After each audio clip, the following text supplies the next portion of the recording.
A'udzubillahi minasyaitonirrajim. Bismillahirrahmanirrahim. Allahumma sholli ala Sayyidina Muhammad wa ala ali Sayyidina Muhammad. A'udzubillahi minasyaitonirrajim. Bismillahirrahmanirrahim. Rabbi sadari sadari wa yassirli amri wahlul 'uqdatam min lisani yafqahu qawli. Assalamualaikum warahmatullahi wabarakatuh. Sahabat-sahabatku, saudaraku dimanapun Anda berada, bagaimana kabar saudaraku pada hari ini? Alhamdulillah, sehat walafiat, baik jasmani dan rohani. Dan Allah lapangkan rezekinya, Allah rahmati, Allah redohi umurnya. Nah, hari ini saya ingin mengajak saudaraku berpikir dan merenungkan kaitan antara sakaratul maut, alam barzah, dan padang mahsyar. Ya kan? Nah, sebelum kita membahas tuntas daripada kaitan tersebut, jangan lupa untuk membawa lampu, obor, atau pelita untuk menerangi jalan kehidupan ini, supaya kita selamat dunia dan akhirat.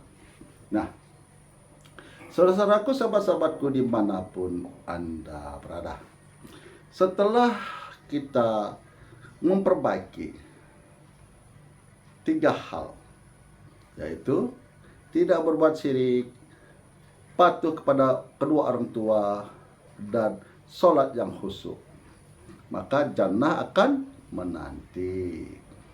Nah, kita akan tinjau daripada hadis Nabi. Nabi kita, Rasul kita, Nabi Muhammad SAW berkata, siapapun yang di akhir kalamnya mengucapkan kalimat La ilaha illallah, jannah, surga. Nah, kalau kita dengar begitu mudahnya ya, dengan mengucapkan kalimat La ilaha illallah, kita sudah dimasukkan ke surganya Allah. Ya kan, dengan penuh segala kesenangan, dengan penuh segala kenikmatan, apapun keinginan kita dipenuhi.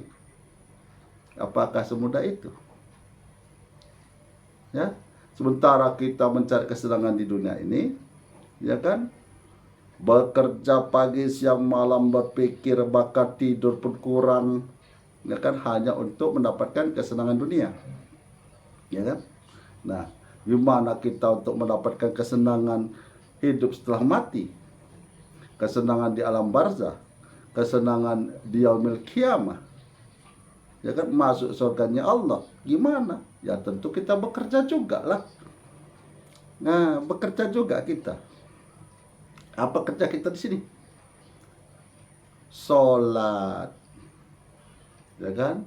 Tidak kita jadi anak yang durhaka, kita anak yang patuh kepada orang tua, mengutamakan orang tua daripada keluarga sendiri, anak, istri, ya kan? Nah, yaitu sholat yang khusyuk, ya kan? Nah, sholat khusyuk ini tercermin ke dalam diri. Tidak ada lagi iri, tak ada lagi dengki, hasad, hasud, marah tanpa sebab, ya kan? Lebih banyak sabar, ya kan? Nah, itu ciri-ciri orang sudah bertakwa kepada Allah, ya kan? Nah, di dalam hidup ini, di dalam diri, ada namanya penyakit-penyakit hati. Nah, penyakit-penyakit hati inilah yang harus kita perlahan-lahan kita kikis. Kita kikis dalam diri kita, seperti yang kita sebutkan tadi. Apa itu? Iri, dengki, hasad, hasud, ya kan, pemarah, ya kan. Nah, ingin kita itu dipuji orang, ya kan, penyakit-penyakit yang ingin dipuji itu, ya kan, ingin merasa terhormat di mata manusia, kalau orang miskin merasa terhina di mata manusia. Nah, padahal kalau di kita mencari kedudukan dan kemuliaan di mata manusia itu sifatnya sementara, ya kan? Setelah itu tinggalkan. Nah, sementara kita cari hidup di dunia ini adalah kedudukan dan pandangan Allah terhadap diri kita. Nah, bagaimana Allah memandang diri kita ini? Apakah Allah bangga dengan diri kita atau Allah kecewa dengan diri kita? Karena penciptaan manusia yang pertama kali diprotes oleh para malaikat. Makanya kalau ada orang-orang yang bertakwa, Allah sangat bangga terhadap orang tersebut. Nah, akan dinaikkan derajatnya. Nah, jadi untuk meraih kemudahan mengucapkan kalimat la ilaha illallah, tentu ada syarat dan ketentuan yang harus kita penuhi. Ya kan? Ada syarat dan ketentuan supaya mudah lisan ini menyebut la ilaha illallah. Yang pertama tadi tidak berbuat syirik. Yang kedua tadi taat kepada kedua orang tua. Yang ketiga khusyuk sholatnya. Nah, ini sudah jalan untuk mendapatkan kemudahan mengucapkan kalimat la ilaha illallah. Tapi ada lagi penghalang. Nah, ada lagi penghalang untuk menghambat kita mengucapkan kalimat la ilaha illallah. Padahal kita sudah punya 3 modal kita untuk masuk jannahnya Allah. Maka kita harus bekerja lagi. Tadi yang bekerja tadi sudah menjauhi berbuat syirik. Yang kedua sudah patuh kepada kedua orang tua. Yang ketiga sudah sholat yang khusyuk. Sudah kita bekerja di sini memperbaikinya kan. Nah, ada lagi yang menghalangi. Nah, ada lagi yang akan menghalangi kita untuk memudahkan kita mengucapkan kalimat la ilaha illallah. Apa itu? Zakat, puasa, silaturahmi. Nah, setelah ini kita miliki, ya kan? Setelah kita miliki ini, maka lisan kita akan mudah mengucapkan kalimat la ilaha illallah. Nah, tidak berbuat syirik, patuh pada kedua orang tua, sholat yang khusyuk, membayar zakat, puasa, dan tidak memutuskan silaturahmi, hubungan silaturahmi. Maka akan mudah kita mengucapkan kalimat la ilaha illallah di akhir hayat kita. Nah, jadi siapapun yang akhir kalamnya mengucapkan kalimat la ilaha illallah, maka di alam kuburnya akan lapang, akan mudah menjawab pertanyaan daripada nungkar dan nangkir. Akan mudah sekali menjawab pertanyaan daripada nungkar dan nangkir. Kenapa? Karena Allah memberikan pertolongannya kepada orang tersebut. Nah, Allah memberikan pertolongannya. Kalau sudah Allah memberikan pertolongan, siapa lagi yang bisa menghadapi? Nggak ada, termasuk malaikat. Nggak bisa dianya. Ya kan? Karena Allah sudah memberikan pertolongan. Nah, kalau kita sudah selamat di alam kubur, di alam barzah, kita mendapatkan kesenangan di alam kubur kita, di alam barzah kita, maka yaumil kiamah, padang mahsyar yang menunggu, kita pun akan mendapatkan kenikmatan di sana. Nah, kita tidak akan melalui timbangan amalan. Tidak akan ada lagi kita melalui timbangan amalan itu. Kita akan cash masuk surganya Allah, tidak melalui timbangan lagi, timbangan amalan. Nah, kenapa? Kok bisa gitu? Karena dia sudah bertakwa, berpasrah diri kepada Allah selama hidup di dunia ini. Dia pegang perintah Allah, dia jauhi semua larangan-larangan Allah. Maka Allah sebagai jaminannya memasuk surganya. Allah yang menjamin. Nah, kalau sudah Allah yang menjamin, apalagi? Apalagi yang dikhawatirkan? Enggak ada. Yang dikhawatirkan itu kalau kita susah mengucapkan kalimat la ilaha illallah. Nah, karena kalau di akhir-akhir kita tidak mengucapkan kalimat la ilaha illallah dan kita tidak tertipu dengan bujukan setan laknatullah, maka kita akan melalui timbang amalan yang disebut mizan. Nah, jadi di akhir hayat kita tidak bisa mengucapkan kalimat la ilaha illallah. Tapi kita pun tidak tertipu atas bujukan setan yang selalu mengajak untuk meniadakan Tuhan. Tiada Tuhan, tiada Tuhan, tiada Tuhan. Itu yang bujukan daripada setan laknatullah kepada setiap manusia yang akan meninggalkan dunia ini. Dia tidak tertipu. Dia tetap berpegang kepada Allah. Allah, katanya. Allah. Nah, inilah yang akan masuk ke timbang mizan. Akan ditimbang amalannya. Mana amalan yang baik lebih banyak, maka termasuk beruntung. Kalau amalannya sedikit yang baik, maka dia termasuk merugi. Yang merugikan itu diri dia sendiri. Diri dia sendiri yang merugikan dia.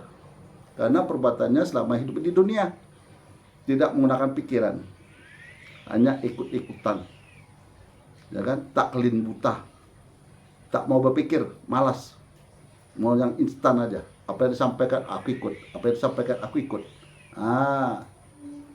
Itu yang disebut merugikan diri sendiri. Nah, inilah kaitan-kaitannya antara sakaratul maut, alam kubur, dan padang mahsyar. Kalau kita selamat di sakaratul maut, maka kita selamat di alam kubur atau alam barzah, maka kita akan selamat di padang mahsyar. Kalau kita di sakaratul mautnya kita tidak selamat, maka kita juga tidak akan selamat di alam kubur. Tidak selamat di alam kubur, maka kita tidak akan selamat di padang mahsyar. Karena kuncinya di sakaratul maut. Nah, ketentuannya itu adalah di sakaratul maut. Untuk memasuki dua alam ini. Alam kubur yang disebut juga alam barzah, yang kedua padang mahsyar, hari pembalasan, hari berhisab. Nah, inilah kuncinya di sakaratul maut tadi. Nah, untuk itu maka kita harus menjadi orang yang takwa. Nah, takwa itu apa? Takut kepada Allah. Takut kalau melanggar perintah Allah. Kalau dunia ini sesukses apa sih saudaraku? Siapa sultan-sultan yang ada di dunia ini? Yang ada di Indonesia inilah yang ngaku-ngaku sultan.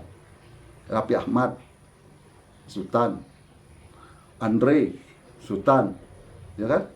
Kalau kita tengok di YouTube itu kan? Nah, siapa lagi? Jadi sultan ini. Waktu hidup. Ya kan? Waktu hidup dianya sultan. Gitu sudah meninggal, hilang sultan. Ya, tinggal mayat. Dapat titel almarhum. Nah, seperti, mohon maaf ya Pak Raffi Ahmad, ini kita kasih sebagai contoh, ya kan? Bukan ada maksud apapun, bukan ada maksud untuk mencari apapun. Ini sebagai contoh bahan pelajaran. Pak Raffi Ahmad sebagai seorang artis yang sudah terkenal sekarang ini, ya kan?